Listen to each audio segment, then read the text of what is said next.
तो साथियों नमस्कार एवं जोहार, मैं हूं उमेश कुमार और स्वागत करता हूं आप सभी का अपने इस यूट्यूब चैनल U++ एकेडमी में।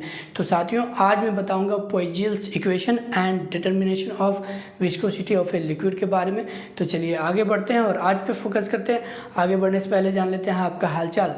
तो कैसे हैं आप सब? बोले तो एकदम झकास। तो चलिए आगे बढ़ते हैं। देखिए साथियों, आज का जो हमारा टॉपिक है वो है Poiseuille's equation and determination of viscosity of a liquid. यानी कि हम लोग यहाँ पर पढ़ेंगे पोइजल्स इक्वेशन और इस इक्वेशन के मदद से लिक्विड के विस्कोसिटी कैसे निकाला जाता है।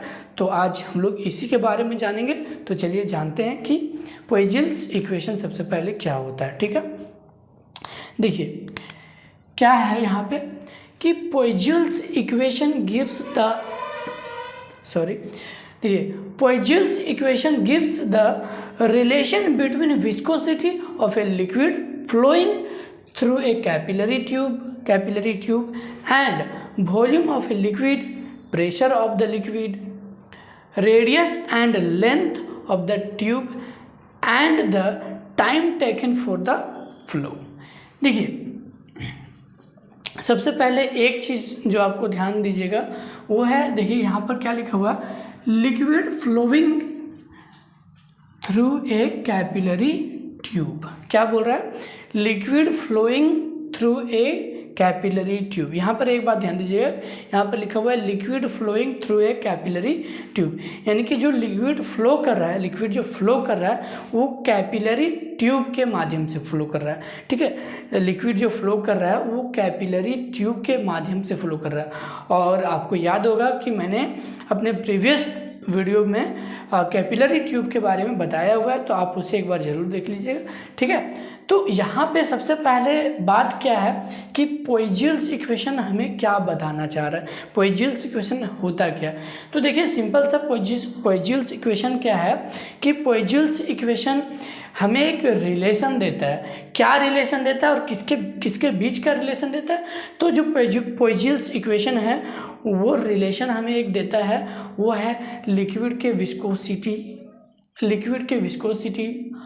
फिर है volume of the liquid, pressure of the liquid, radius and length of the tube and the time taken for the flow. ध्यान दीजिएगा, पोइजल्स इक्वेशन जो है हमें एक रिलेशन प्रदान करता है। ठीक है, और वो रिलेशन किसके बीच का है? तो वो रिलेशन है लिक्विड के विस्कोसिटी, लिक्विड के वॉल्यूम, लिक्विड के प्रेशर, और फिर जो कैपिलरी ट्यूब है उसके रेडियस, उसके लेंथ, और लिक्विड के फ्लो करने में कितना समय लिया गया तो उसके टाइम। तो इन सभी क्वांटिटी के बीच में एक रिलेशन हमें प्रदान करता है, वो है पोइजल्स इक्वेशन। ठीक है, इन सभी क्वांटिटी हमने देखा कि क्या था कि विस्कोसिटी ऑफ द लिक्विड था। ठीक है, उसके बाद लिक्विड का वॉल्यूम, लिक्विड का प्रेशर, फिर कैपिलरी ट्यूब का लेंथ और रेडियस, और उसके बाद टाइम। तो इन सभी क्वांटिटी के बीच का एक रिलेशन जो हमें देता है वही हमारा है पोइजल्स इक्वेशन। तो अब देखिए ये पोइजल्स इक्वेशन जो रिलेशन है वो ये रिलेशन है, वो यही रिलेशन है। क्या है?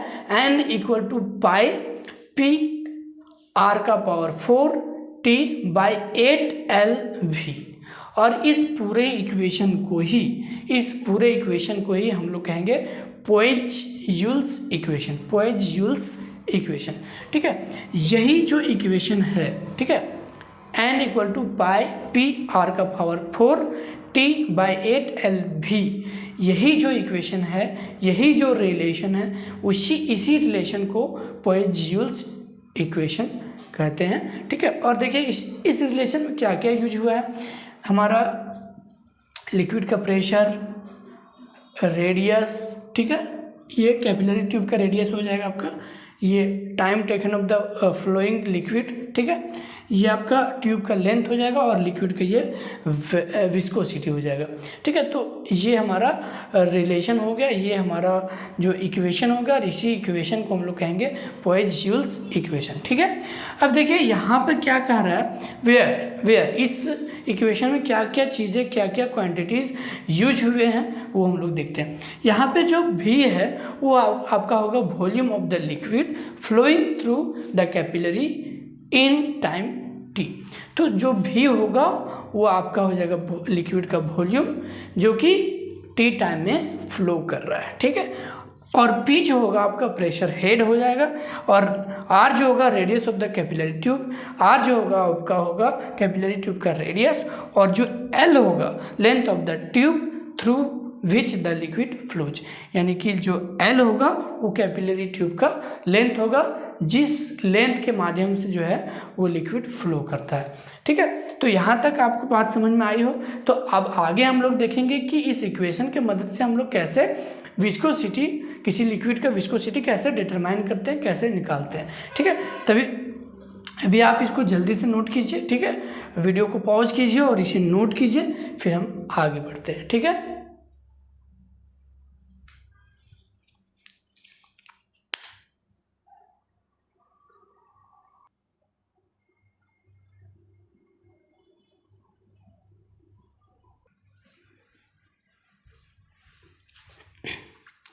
अब चलिए आगे देख लेते हैं इसके। ठीक है, देखिए क्या है आगे कि viscosity is generally determined with respect to water. देखिए अभी हम लोगों ने पोएज-जूल्स इक्वेशन देखा कि पोएज-जूल्स इक्वेशन क्या है। वो जो है हमें एक रिलेशन प्रदान करता था। ठीक है, अब हम लोग पोएज-जूल्स इक्वेशन की मदद से ये सीख रहे हैं कि लिक्विड का विस्कोसिटी कैसे निकालेंगे। ठीक है, सिंपल। तो देखिए क्या है कि viscosity is generally determined with respect to water. तो यहाँ पर क्या कह रहा है कि जो विस्कोसिटी है वो जनरली वाटर के रिस्पेक्ट में निकाला जाता है। तो ये जो विस्कोसिटी होगा, this value is called relative viscosity, और ये जो विस्कोसिटी होगा, ये जो वैल्यू होगा उसे हम लोग रिलेटिव विस्कोसिटी के नाम से जानेंगे। ठीक है, यहाँ पर साफ साफ क्या कह रहा है कि जो जनरली विस्कोसिटी को हम लोग, ठीक है, वो वाटर के रिस्पेक्ट में, यानी कि सिंपल अगर कहें तो विस्कोसिटी को जनरली वाटर के रिस्पेक्ट में निकाला जाता है, और इस वैल्यू को, जिस वैल्यू को वाटर के रिस्पेक्ट में निकाला जाता है उसे हम लोग रिलेटिव विस्कोसिटी के नाम से जानेंगे। ठीक है, अब आगे क्या है कि we can write the Poiseuille's equation for the liquid and water as under. अब हम लोग क्या करेंगे, जो हमारा पोएज-जूल्स इक्वेशन था उसे हम लोग चेंज करेंगे, यानी कि लिक्विड के हिसाब से और वाटर के हिसाब से जो पोएज-जूल्स इक्वेशन को चेंज करेंगे। अब कैसे चेंज करेंगे, देखिए सबसे पहले हम लोग पोएज-जूल्स इक्वेशन लिखेंगे लिक्विड के लिए। ठीक है, तो फॉर लिक्विड है ना, तो सबसे पहले हम लोग क्या कर रहे हैं, पोएज-जूल्स इक्वेशन को लिख रहे हैं लिक्विड के लिए। तो फॉर लिक्विड तो क्या होगा, एन, लिक्विड के लिए हम लोग सिंबल दे रहे हैं एल। ठीक है, तो लिक्विड के लिए हम लोग यहाँ पर पोएज-जूल्स इक्वेशन लिख रहे हैं, तो एन एल है ना, एल मतलब लिक्विड, एन एल यानी कि लिक्विड के लिए N L equal to pi P L liquid के लिए, आर का पावर 4 यानी कि रेडियस चेंज नहीं होगा। ठीक है, रेडियस जो है वो कैपिलरी ट्यूब का जो रेडियस है वही रहेगा, और टी एल ये भी लिक्विड के लिए बाय 8L भी, और इसको हम लोग ले लेते हैं इक्वेशन 1। ठीक, अब आगे देखिए क्या करते हैं, फॉर वाटर। अब पोएज-जूल्स इक्वेशन को हम लोग वाटर के लिए लिखते हैं, तो फॉर वाटर तो हम लोग कैसे लिखेंगे, देखिए NH2O, यहाँ पर H2O का मतलब हो गया वाटर। ठीक है, NH2O, यहाँ पर H2O का मतलब हो गया वाटर। तो क्या होगा, इक्वल टू चेंज क्या होगा, देखिए इक्वल टू पाई PH2O, यहाँ पर H2O का मतलब वाटर, PH2O यानी कि वाटर का प्रेशर, R का पावर 4, ये R का पावर 4 यानी कि रेडियस, कैपिलरी ट्यूब का रेडियस चेंज नहीं होगा। ठीक है, अब TH2O यानी कि TH2O तो यहाँ पर वाटर के लिए जो टाइम लिया गया है, ठीक है, बाई 8LV और इसको हम लोग इक्वेशन 2 ले लिए। तो ये हो गया आपको लिक्विड के लिए पॉइज़ियस इक्वेशन और ये हो गया आपको वाटर के लिए पॉइज़ियस इक्वेशन। लिक्विड के लिए NL = पाई PL r⁴ TL, ठीक है, बाई 8LV। और अगर वाटर के लिए बोले तो NH2O = ठीक है, पाई PH2O r⁴ TH2O by 8LV। और इक्वेशन इसको हम लोगों ने, इसको फर्स्ट इक्वेशन, इसको हम लोगों ने सेकेंड इक्वेशन लिया। देखिए अब क्या करेंगे, डिवाइड इक्वेशन 1 बाय इक्वेशन 2। अब इक्वेशन 1 को हम लोग इक्वेशन 2 से डिवाइड करेंगे। तो जैसे ही इक्वेशन 1 को हम लोग 2 से डिवाइड करेंगे तो क्या आएगा, सो देखिए सिंपल है कि क्या बचेगा हमारा, इक्वेशन 1 को 2 से डिवाइड करें तो NL यानी कि N for liquid NL by NH2 ये बचेगा इक्वल टू। अब देखिए यहाँ पर क्या बचेगा, PL बाई PH2O TH2। यहाँ पर PL प्रेशर हो जाएगा लिक्विड के लिए और टाइम जो है लिक्विड के लिए गया, सो P यहाँ पर हो जाएगा यानी कि प्रेशर हो जाएगा H2O के लिए और यहाँ पर टाइम जो है H2O के लिए लिया गया हो। तो यहाँ पर फाइनली क्या बचेगा, इक्वेशन 1 को 2 से डिवाइड करने पर NL, ठीक है, NL by NH2O equal to PL by PH2O TH2। इसको हम लोग इक्वेशन 3 ले लेते हैं। ठीक है, यही बचेगा, सिंपली सारा चीज़ तो कैंसिल हो जाएगा, ये यहाँ पर ये कैंसिल हो जाएगा, ये r⁴ ये r⁴ कैंसिल हो जाएगा, तो सारे चीज़ें कैंसिल हो जाएंगे तो बचेंगे फाइनली ये, और इसको हम लोग इक्वेशन ले लेते हैं 3। ठीक है, आई बात समझ में, यहाँ तक आपको आई थिंक की बात समझ में आ गई होगी। अब देखिए बात करते हैं, क्या है कि कहता है कि pressure is proportional to density. ठीक है, pressure is proportional to density, यानी कि जो प्रेशर होता है वो डेंसिटी के प्रोपोर्शनल होता है, यानी कि समानुपाती होता है।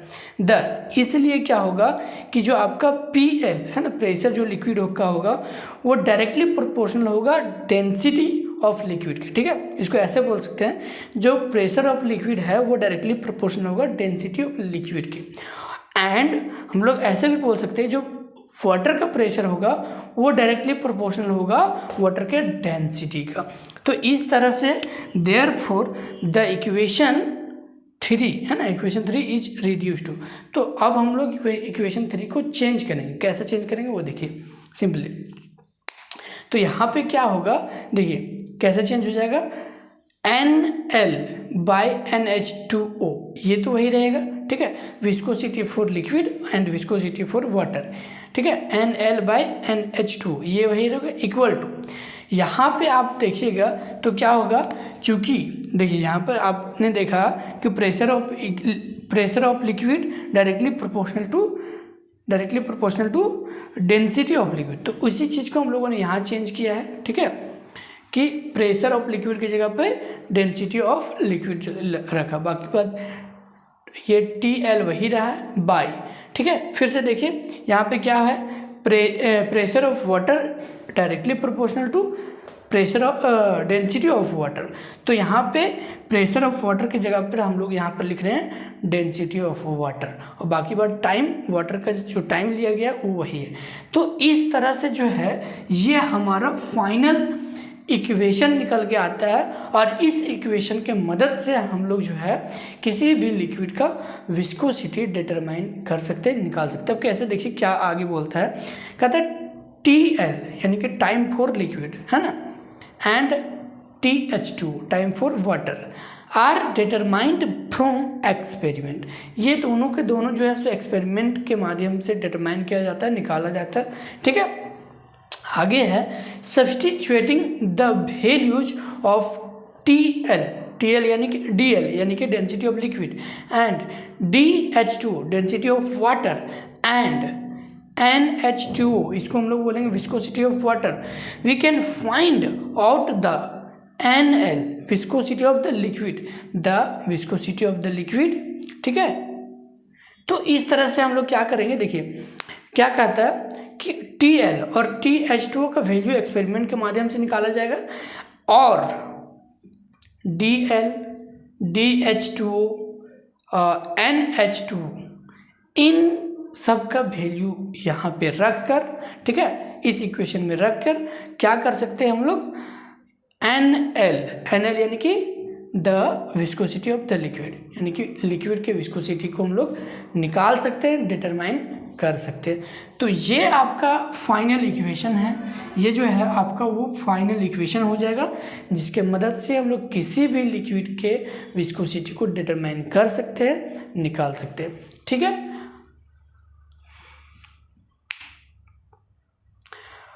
तो आई थिंक कि अभी मैंने जो भी चीज़ें बताई हैं वो आपको समझ में आई है और आई होगी। ठीक है, तो आज के वीडियो में बस इतना ही, मिलते हैं हम अपने अगले वीडियो में, अगले लेक्चर में। तब तक के लिए बाय बाय, धन्यवाद।